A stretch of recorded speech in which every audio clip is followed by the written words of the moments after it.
नमस्कार दोस्तों, मैं अंकित। आज मैं आपको पढ़ाने वाला हूँ ब्रिक्स। ब्रिक्स क्या है, ब्रिक्स का मुख्यालय क्या है, ब्रिक्स में कितने देश हैं, ये सबको लेके मैं चर्चा करूँगा। और साथ ही ये ब्रिक्स आपके लिए बहुत हेल्पफुल होगा, जैसे कि बहुत सारे एग्जाम्स में पूछे जाते हैं, पॉलिटिकल साइंस में पूछा जाता है। ठीक है, तो चलिए शुरू करते हैं। समझते हैं कि ब्रिक्स स्टार्ट कैसे हुआ, ब्रिक्स में कितने सदस्य हैं, मूल सदस्य कौन कौन है, वो सब। ब्रिक्स और कुछ नहीं है, बस सभी देशों का पहला अल्फाबेट है।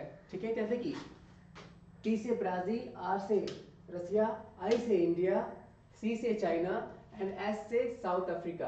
अगर हम चर्चा करें तो इसका शुरुआत कहाँ से होता है? शुरुआत होता है 2006 में।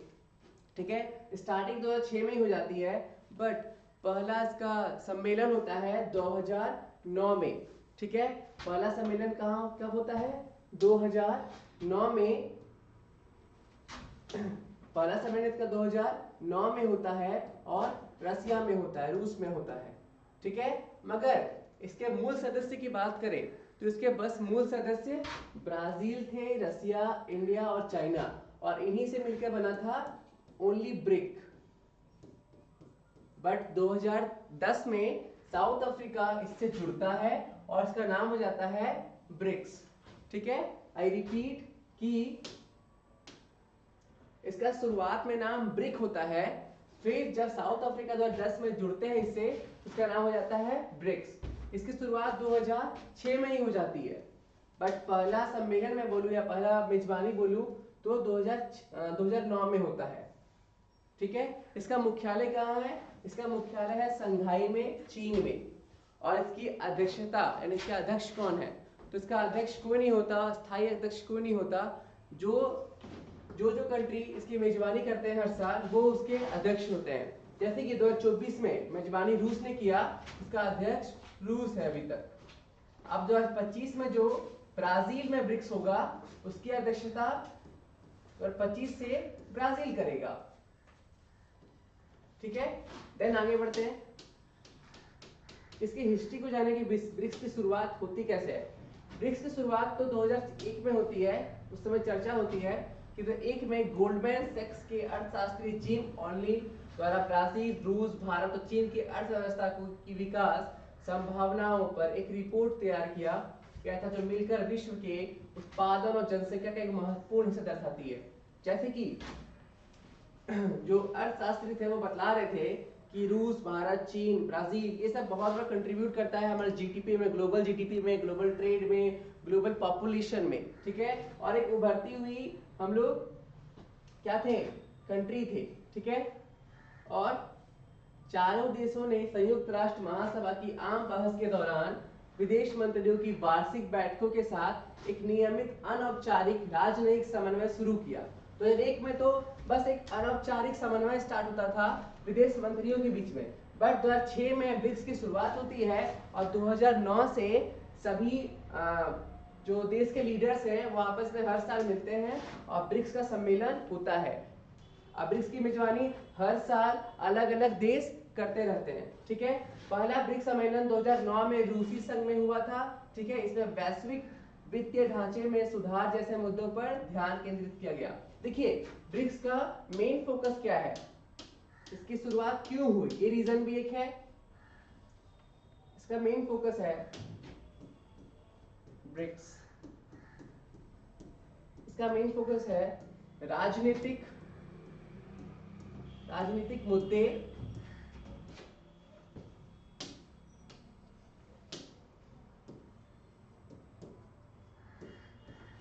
को आपसी सहयोग करना,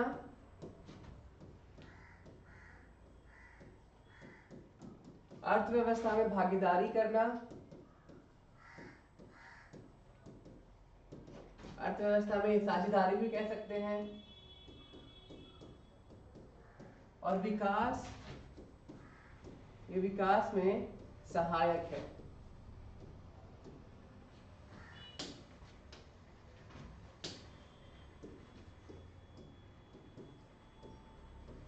एक और रीजन मैं बताता हूं, इसका एक और रीजन है, जो यूएन है, यूएन में सबसे बड़ा हाथ अमेरिका का है।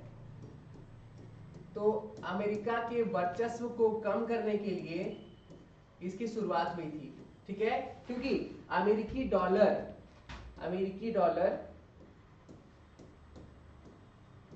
आपको पता है कि अमेरिकी डॉलर का वर्चस्व बहुत ज्यादा रहा है। उसको काउंटर करने के लिए भी इसकी शुरुआत होती है, ठीक है। और ये एक मंच तैयार करता है। क्या चीज का मंच है कि 5 उभरती हुई, ठीक है, 5 उभरती हुई कंट्रीज, 5 कंट्रीज है शुरू से इनमें, ठीक है ना। शुरू में तो 4 ही थी, उसके बाद 5 हुई। 5 उभरती हुई country, Brazil, India, China, South Africa, Russia, ये ग्लोबल को बहुत बड़ा इफेक्ट लाते हैं ग्लोबल ट्रेड में, ठीक है, पूरे वर्ल्ड में बिजनेस को लेके, जनसंख्या को लेके। तो उन्होंने सोचा कि क्यों ना हम एक अपना ग्रुप बनाएं जिसमें हम अपने राजनीतिक, आर्थिक और सामाजिक मुद्दे को आपस में शेयर करें और अपने देश का विकास करें, ठीक है। देन ये इसके साथ ही और भी बहुत सारे देश इसमें जुड़े, जिनके नाम 2024 में ईरान, मिस्र, इथोपिया, संयुक्त अरब अमीरात और सऊदी अरेबिया जुड़ा, ठीक है।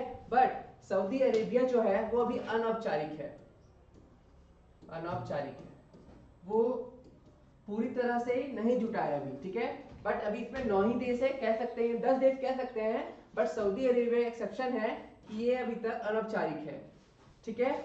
और टोटल इसमें 16 सम्मेलन हो चुके हैं। इसमें हर साल एक सम्मेलन होता है, हर साल, ठीक है। और जो इसका सम्मेलन करता है वही इसकी अध्यक्षता भी करता है। तो इसमें टोटल 16 सम्मेलन हो चुके हैं, ठीक है।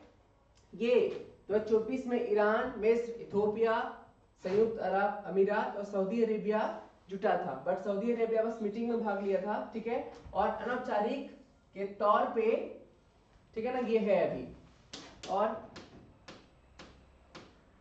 ये ग्लोबल जीडीपी में 24% अपना कंट्रीब्यूशन देते हैं। ग्लोबल जीडीपी में 24% अपना कंट्रीब्यूशन देते हैं। पॉपुलेशन में 42% एंड ग्लोबल ट्रेड में 16%। पॉपुलेशन पूरा वर्ल्ड वाइड में बता रहा हूँ कि वर्ल्ड वाइड में 42% अपना कंट्रीब्यूशन देते हैं पूरे वर्ल्ड में, 24% जीडीपी में एंड ग्लोबल ट्रेड में 16%। भारत इसकी मेजबानी कब कर चुका है? तो भारत इसकी मेजबानी 2012 में, 16 में और 2021 में कर चुका है, ठीक है।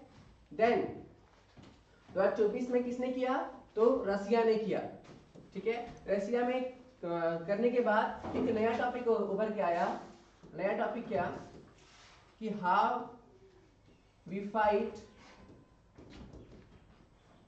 अगेंस्ट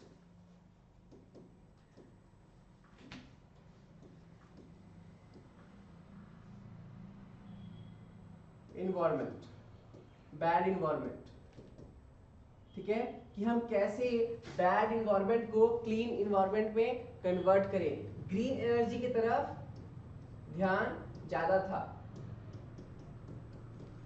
2024 में हुई मेजबानी में रसिया ने एक टॉपिक को छेड़ा जो ग्रीन एनर्जी को लेकर था कि ग्रीन एनर्जी की तरफ कैसे हम लोग बढ़े, क्योंकि पूरा वर्ल्ड वाइड ग्रीन एनर्जी की तरफ बढ़ रहा है, ठीक है। अब इसी में एक टॉपिक है एनडीबी। एनडीबी क्या है? तो ये है न्यू डेवलपमेंट बैंक। इसकी शुरुआत होती है 2014 में। ब्रिक्स के साथ ही शुरुआत होती है इसकी, और ब्रिक्स के द्वारा ही इसकी शुरुआत होती है। क्यों? क्योंकि मैंने पिछले जस्ट 2 मिनट पहले बताया कि डॉलर को काउंटर अटैक करने के लिए और साथ ही साथ अपने देशों को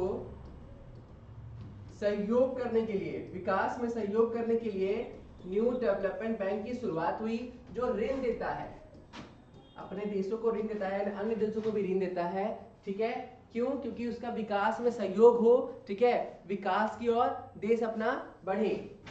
इसकी शुरुआत छठवीं ब्राजील में जो सम्मेलन हुआ था, छठवीं सम्मेलन, वहां पे इसकी शुरुआत होती है, ब्रिक्स के द्वारा शुरुआत होती है, ठीक है। और 2018 में ये यूएन के साथ जुड़ता है, यूएन के साथ जुड़कर ग्लोबल में जुड़ जाता है, और देन ग्लोबली ये विकास में सहायक हो रहा है, अन्य देशों को ऋण देकर वहां के विकास में ये सहायता करता है, ठीक है। भारत ने एनडीबी से क्या किया है वो मैं देखता हूं। तो भारत में एनडीबी वित्त पोषित प्रमुख परियोजनाएं क्या क्या हुई। इसने भारत में अनेक प्रमुख बुनियादी ढांचा परियोजना को वित्त पोषण प्रदान किया, जिसमें मुंबई मेट्रो रेल, याद रखिएगा एनडीबी द्वारा मुंबई मेट्रो रेल,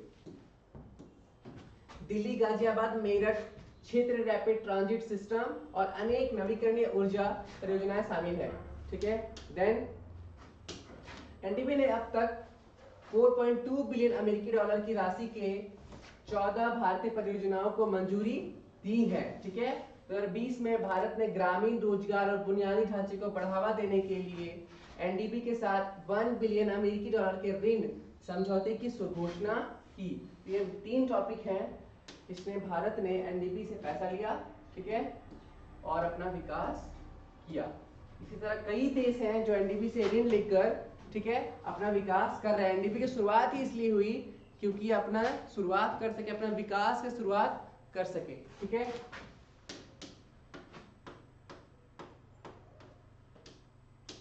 तो हमने ब्रिक्स को जान लिया। Thank you so much video को यहाँ देखने के लिए। और हाँ, इसका आपको अगर पीडीएफ चाहिए तो आप टेलीग्राम में आए,